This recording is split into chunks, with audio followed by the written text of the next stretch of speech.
The scent of antiseptic and quiet despair clung to the hospital corridor.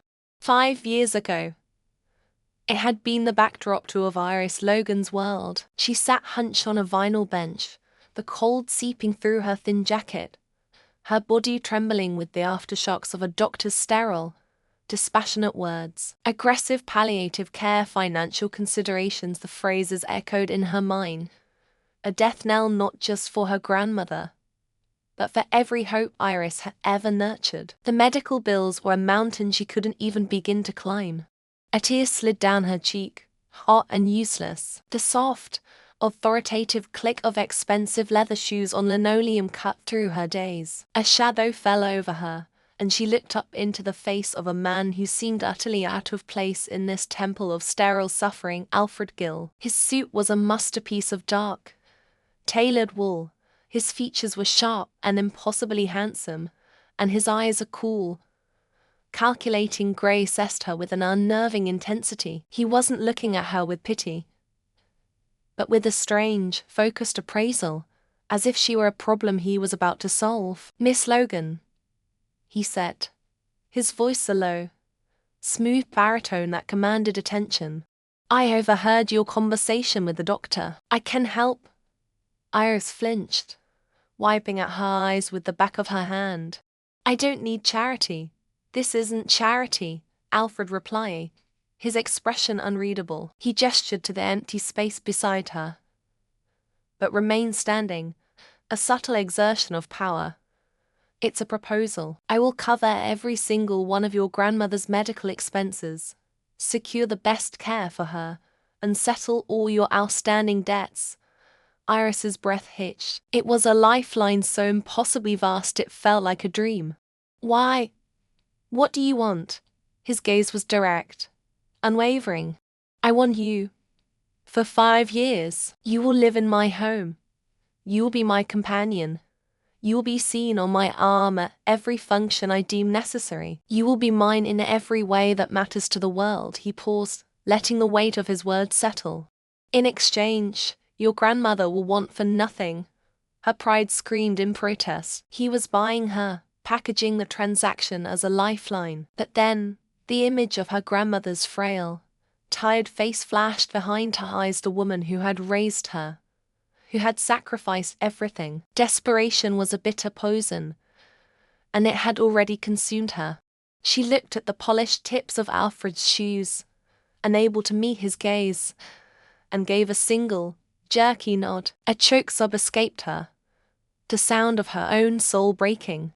Alfred watched the surrender, and for a fleeting, imperceptible moment, a flicker of profound pain crossed his features. It was the pained hope of a man who had just bought the company of the woman he loved, knowing she would see it as nothing more than gilded cage. 5 years later, the antiseptic scent was gone, replaced by the sterile, cloying fragrance of lilac that filled the cavernous floor of their mansion. The silence in the house was just as profound as the one in the hospital corridor, but this was a silence born of emotional emptiness, not grief. Alfred stood before the floor-to-ceiling windows, the city lights a glittering, indifferent tapestry below.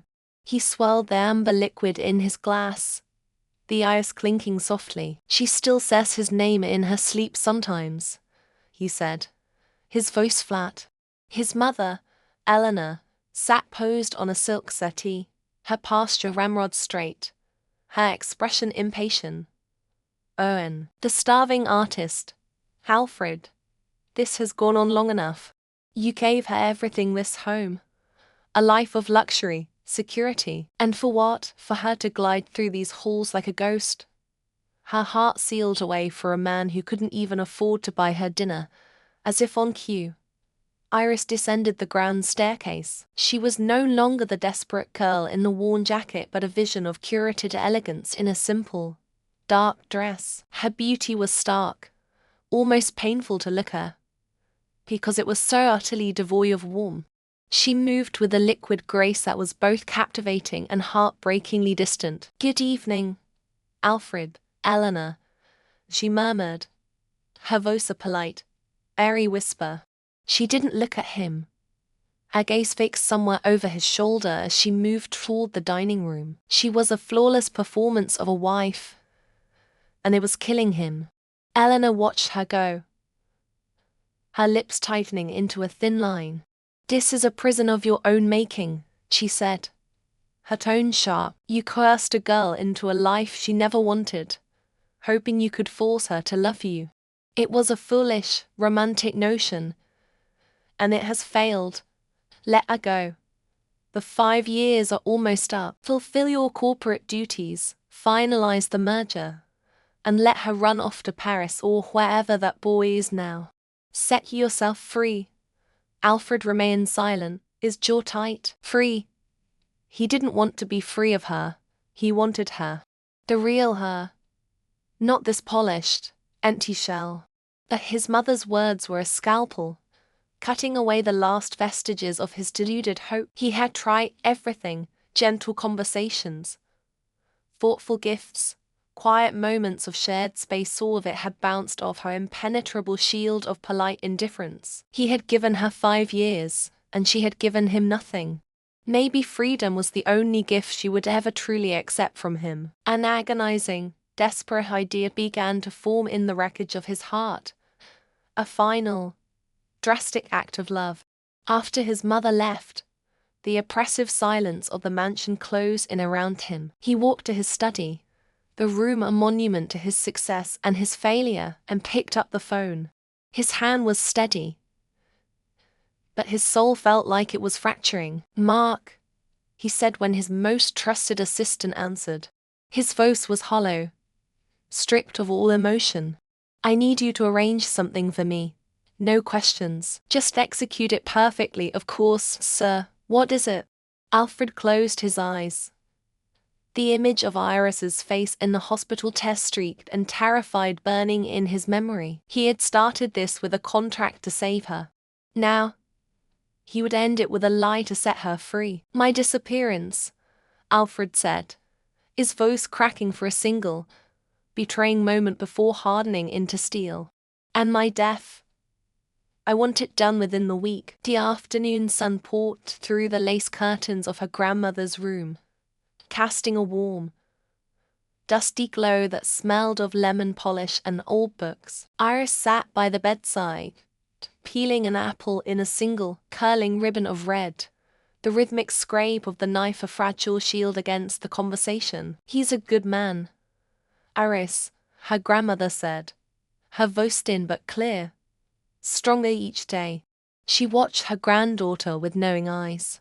"The way he looks at you, it's not just business. Alfred Gill moved heaven and earth to get me this care. Men don't do that for a contract." Iris's hands stilled. "It's what the contract pays for, Grandma. His money for my time. That's all." She forced a smile, offering a slice of apple. It was easier to believe it was a transaction. A gilded cage was still a cage, and Alfred was the one who held the key. The thought of his quiet intensity, the weight of his presence in every room, felt more like a sentence than a marriage. Her grandmother sighed, taking the fruit. "You see the cage, but you don't see the man who's terrified you'll fly away." Before Iris could form a reply, a light knock echoed from the open doorway. Owen Kane stood there, a bouquet of sun-bright daisies in his hand and a smile that had once been her entire world. "Hope I'm not interrupting." Instantly, the tension in Iris's shoulders melted. "Owen, what are you doing here?" She rose, her face lit with a genuine warmth that had been absent moments before. He was a breath of fresh, familiar air in the stifling reality of her new life. "I was in the neighborhood, wanted to see how the bravest woman I know was doing," he said, his gaze sweeping from her grandmother to her with practiced solicitude. He handed Iris the flowers, his fingers brushing hers for a beat too long. While Iris put the daisies in a vase, Owen settled into her recently vacated chair, charming her grandmother with anecdotes and easy laughter. But his eyes kept finding Iris, and when her grandmother drifted into a light doze, his voice dropped to a conspiratorial whisper. "Are you really okay, Iris?"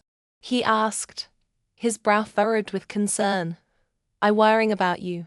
Gil, he has a reputation for being possessive, controlling. Does he ever let you just be yourself?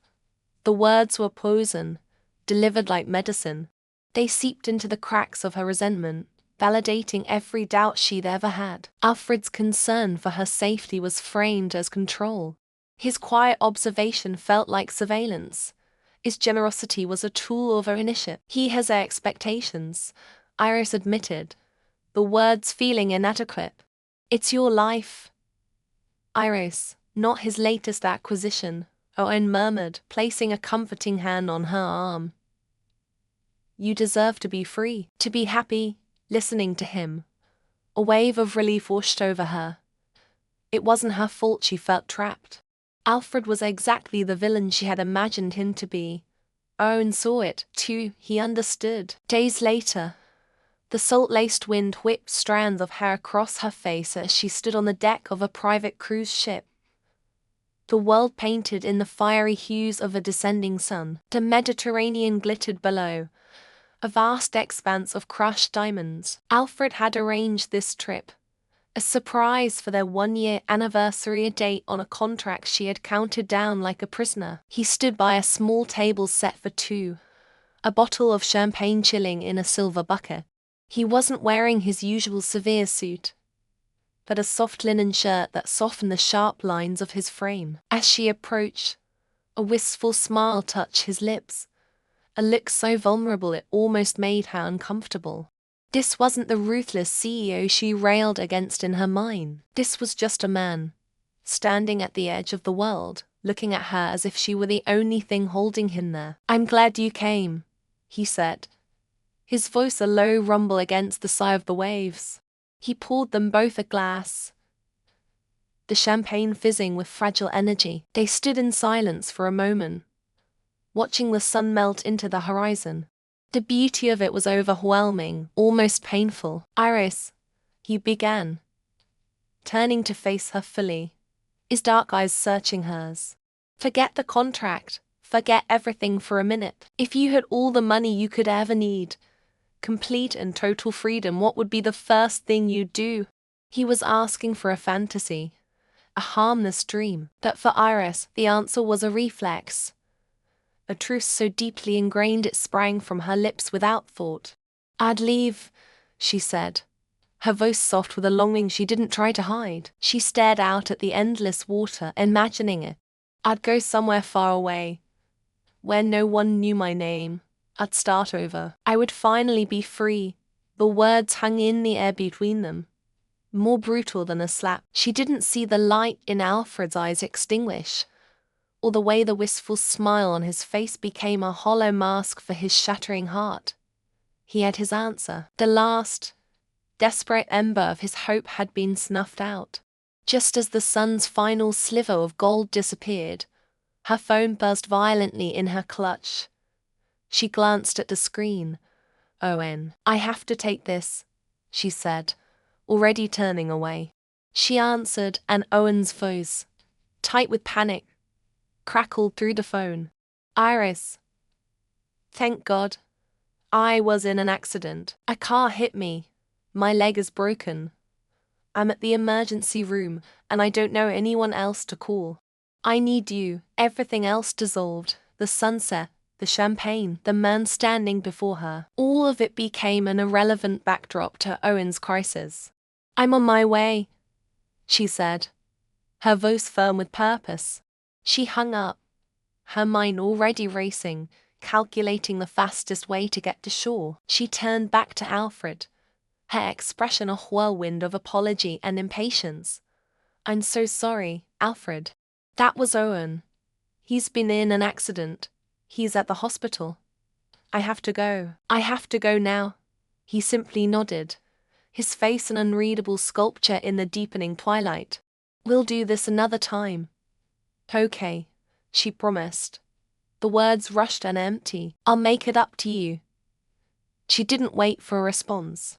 She hurried away, her heels clicking a frantic rhythm on the deck, her silhouette shrinking against the vast, indifferent sea. Alfred didn't move. He stood alone as the last of the light bled from the sky, leaving behind a bruised, purple twilight. He raised his glass, not to the spectacular view, but to her retreating figure. The beautiful sunset wasn't a promise of a new day, it was a funeral pyre. And everything he had ever hoped for had just been turned to ash. The air in the penthouse office was stale with the scent of recycled air and finality. Alfred Gill, a man who commanded boardrooms with an icy calm, stared at the document on his mahogany desk. Its title, stark and official, felt like a gravestone. Beside him, his confidant Mandy clutched a tablet, her expression a careful mask of professional neutrality. "Are you certain, Alfred?" she asked, her voice barely a whisper. "There's no other way." He didn't look up. He simply uncapped a fountain pen, its gold nib gleaming under the recessed lighting. "She thinks she's in love with him. A cage, no matter how gilded, is still a cage." He signed his name with a steady, decisive stroke. Alfred Gill, a signature that moved markets, now signing away his own existence. "Ensure the assets are transferred to the trust, and Mandy make it convincing. She has to believe it." Mandy nodded, her throat tight. "The authorities have been briefed on the boating accident. The body, it's been prepared. It won't be a pleasant identification." Alfred finally looked at her, his eyes hollowed out by a grief no one would ever see. "It's not supposed to be." The breaking news alert tore through the sterile quiet of Owen's private hospital room. It flashed across the flat-screen TV mounted on the wall, a garish red banner beneath the talk show. Gill Corp CEO Alfred Gill missing, presumed dead. Iris, who had been peeling an apple for Owen, froze. The paring knife slipped, nicking her thumb. She stared at the screen, a slow, cold disbelief creeping up her spine. The anchor's voice was a somber drone, detailing a yacht found adrift, a body recovered at sea. "Oh my God, Iris," Alfred Owen murmured, reaching for her hand with theatrical weakness. Iris snatched her hand away, her eyes narrowing at the screen. "Don't be ridiculous," she snapped, more to herself than to him. "It's a trick." A bitter laugh escaped her, of course. This was Alfred's latest, most desperate ploy for her attention. A grand, pathetic gesture to punish her for running to Owen's side after his accident. He was jealous, manipulative. He was the knock on her front door later that evening was soft, but it echoed through the cavernous marble floor of the home she'd always considered Alfred's, never hers. Two uniformed officers stood on the threshold, their expressions grimly professional. "Mrs. Gill," the older one began, his voice gentle but firm. "We're sorry to disturb you. There's been an accident involving your husband's vessel. A body was recovered. We need you to come down to the city morgue to make a formal identification." The clinical, detached words were like a physical blow. Formal identification. This wasn't a trick. This wasn't a ploy. This was real. The air rushed from her lungs. The floor tilted violently beneath her feet. The officer's voice faded into a distant hum as a single, piercing sound filled the mansion, a roar, guttural scream torn from the deepest part of her soul. She collapsed, the world splintering into darkness, the last coherent thought a burning, agonizing question. Why? Days bled into a grey, suffocating fog. Iris moved on autopilot, dutifully sitting by Owen's bedside, listening to his plans for their future. But her heart felt like a hollowed-out cavern. An inexplicable emptiness had consumed her, a void that Owen's presence, which she once craved, could not fill. She felt haunted by the ghost of a man she thought she despised. Sensing her distraction, Owen tightened his grip. "Iris," he said one afternoon, his voice laced with manufactured sympathy. "There's something you need to know about Alfred. My source inside Gill Corp, they told me he was in trouble. He embezzled $30 million. Iris stared at him, her mind struggling to process the words. "Embezzled, Alfred? That's impossible. He was one of the richest men in the country. It's a classic story," Owen said smoothly, stroking her hand. Living beyond even his vast means, the pressure got to him. He probably staged his death to escape prosecution. He leaned in, his eyes dark with insinuation. Think about it. Why else would a man like that marry a girl with nothing? He must have been after the Logan family name. Your hidden assets. He was a traitor, Iris. He used you. The accusation hung in the air. Ugly and absurd. Her wealth, she had none. Her family name was worth less than nothing. A fissure of doubt cracked through her grief. It didn't make sense.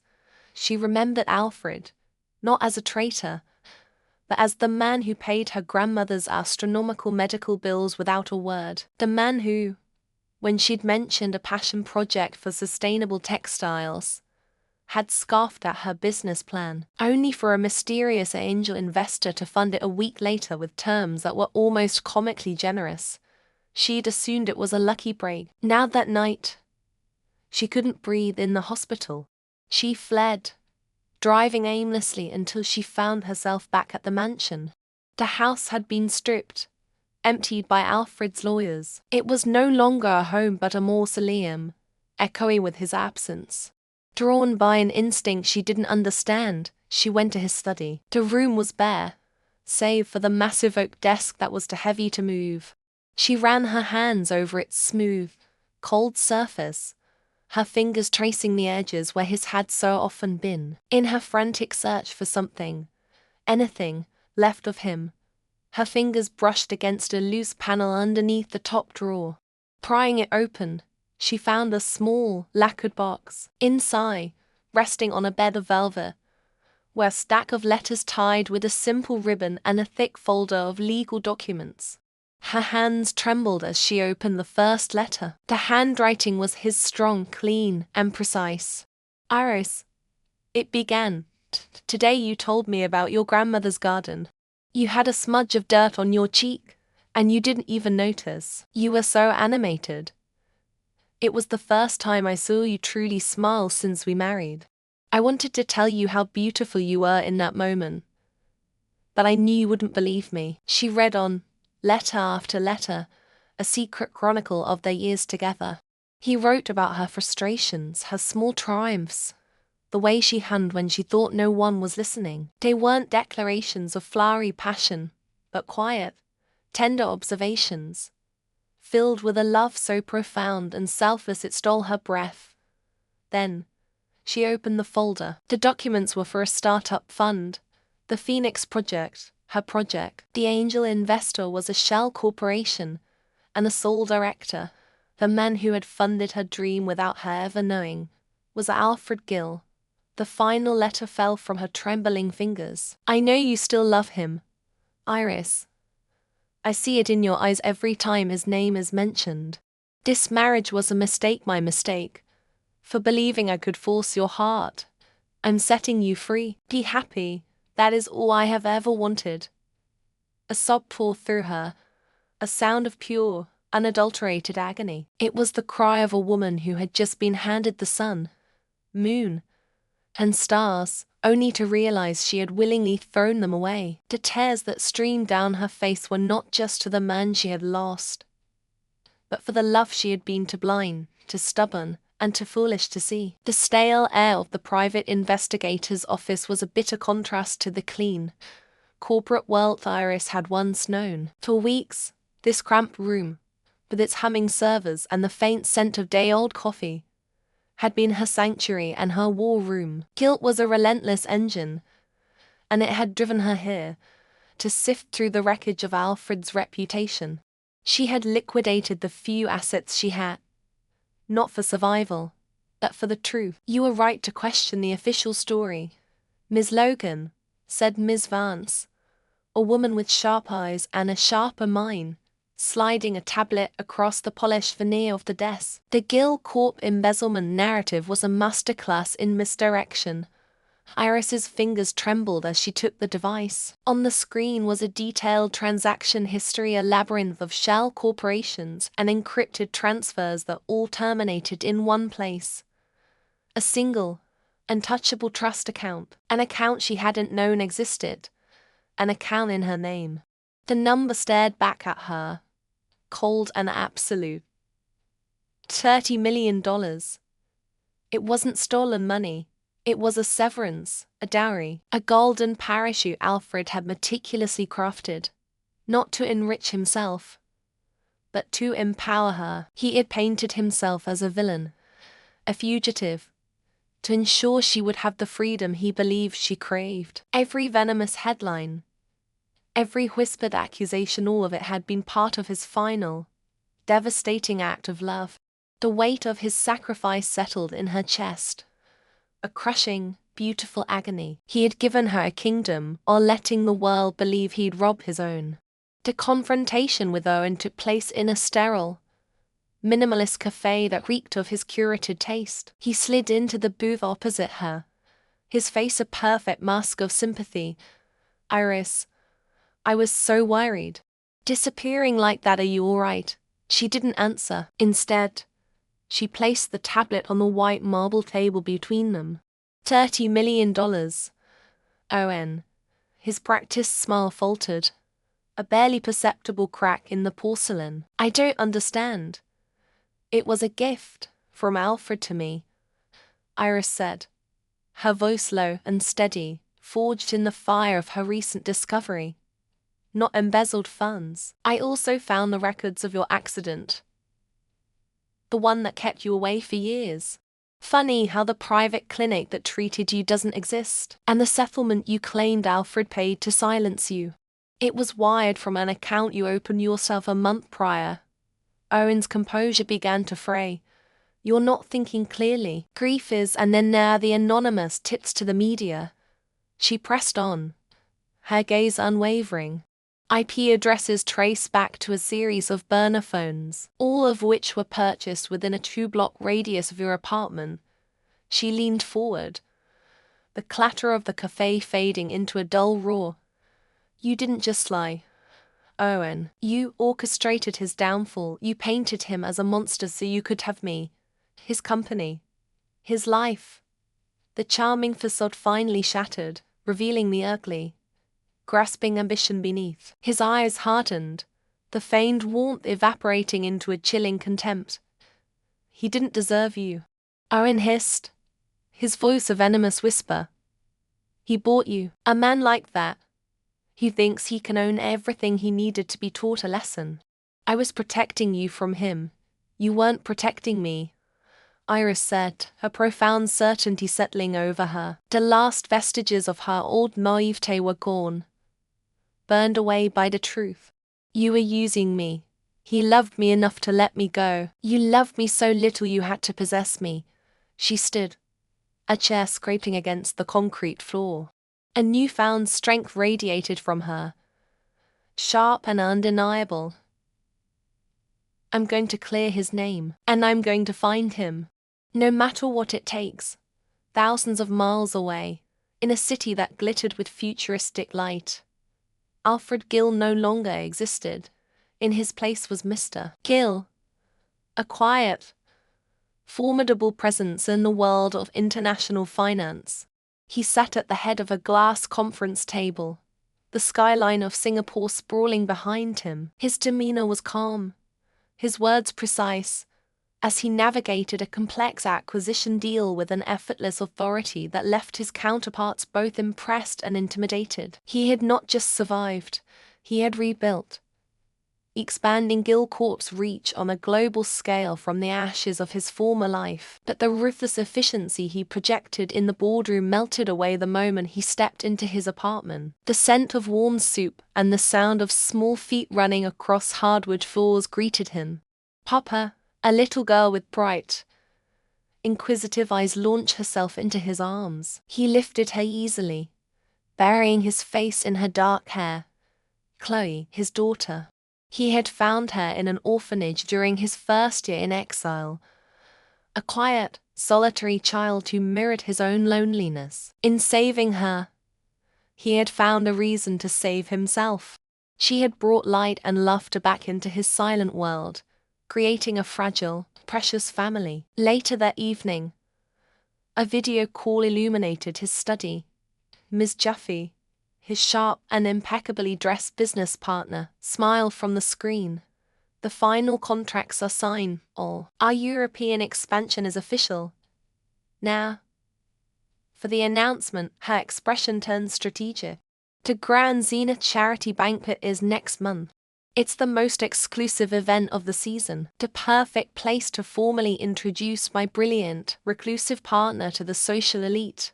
Alfred's posture remained relaxed, but a flicker of apprehension tightened the corner of his eye. A high-profile event was a spotlight, and he had spent years mastering the shadows. He had constructed this new life on a foundation of anonymity, a fortress to protect Chloe and the quiet peace he had found. "I'll consider it," he said, his voice a neutral baritone that betrayed nothing. After the call, he sat on the edge of Chloe's bed, a storybook open in his lap. She was already drifting off to sleep. "Papa," she mumbled, her eyes half closed. "Are the papers done? Am I really your daughter forever now?" He smoothed her hair back from her forehead, his touch infinitely gentle. A sad, determined smile touched his lips. "Almost, sweetheart.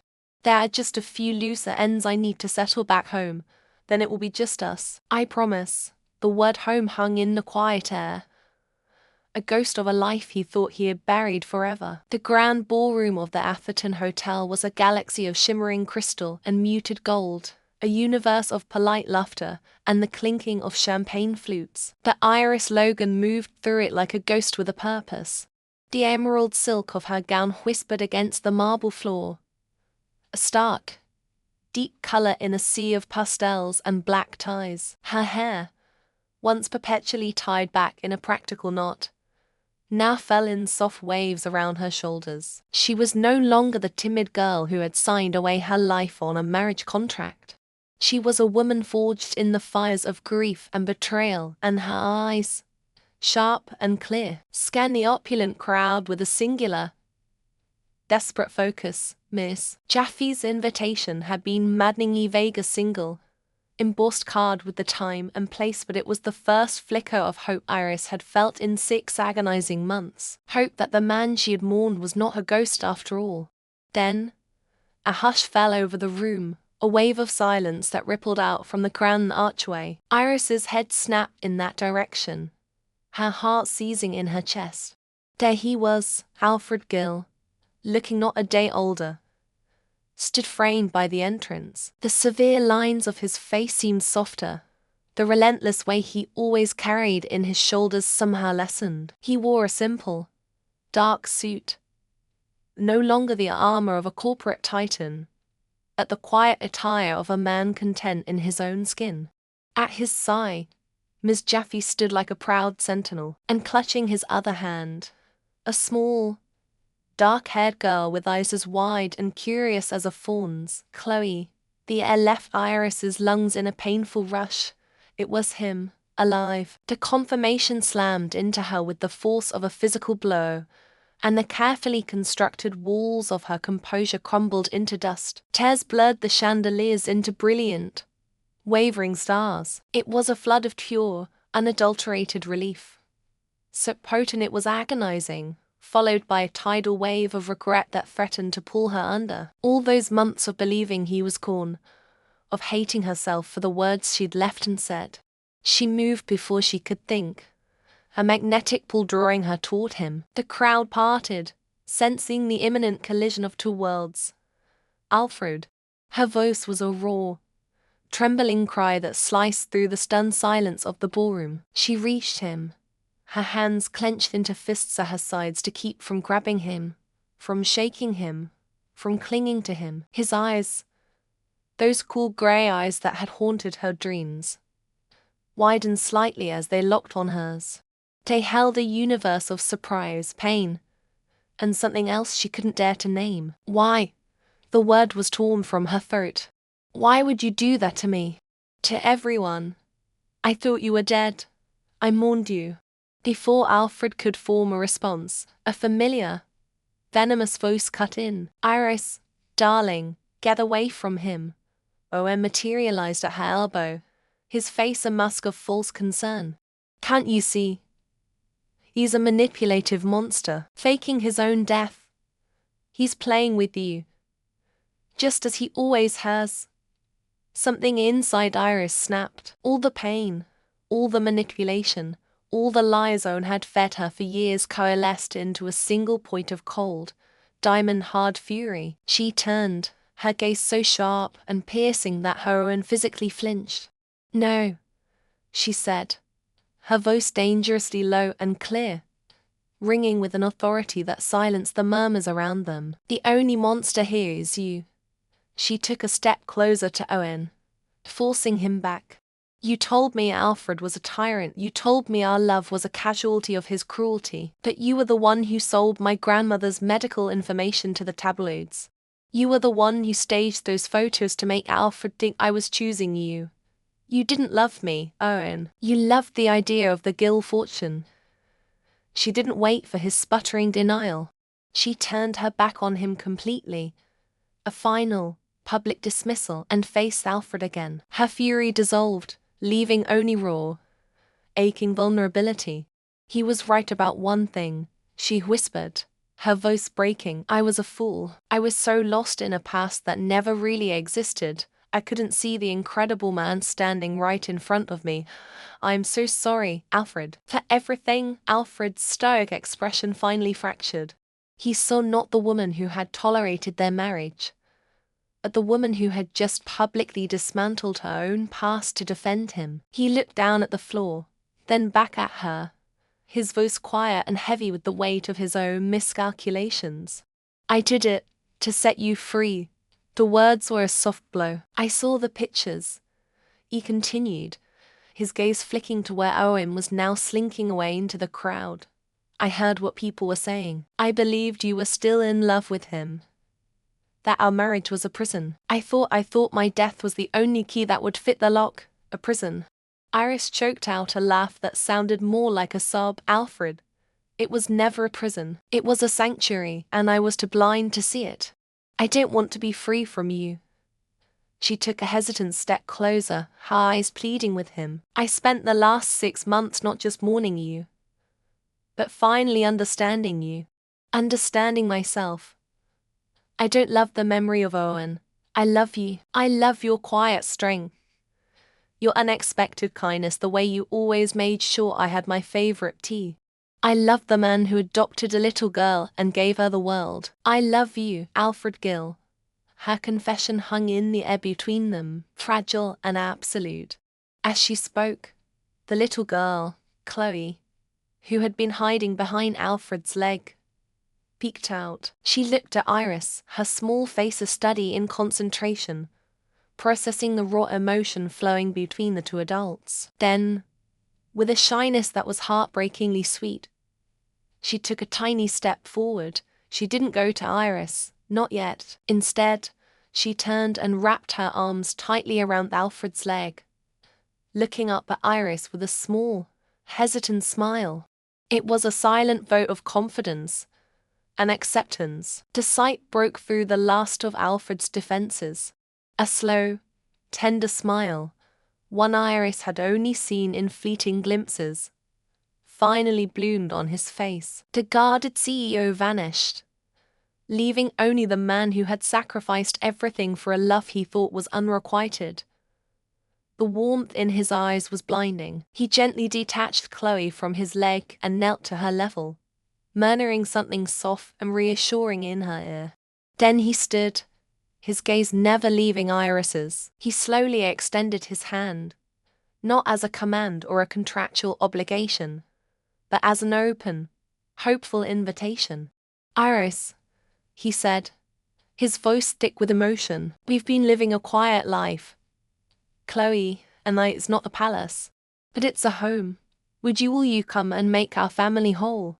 Tears of pure happiness streamed down Iris's face. This was it, not a coerced agreement or a dramatic rescue, but a simple, profound choice.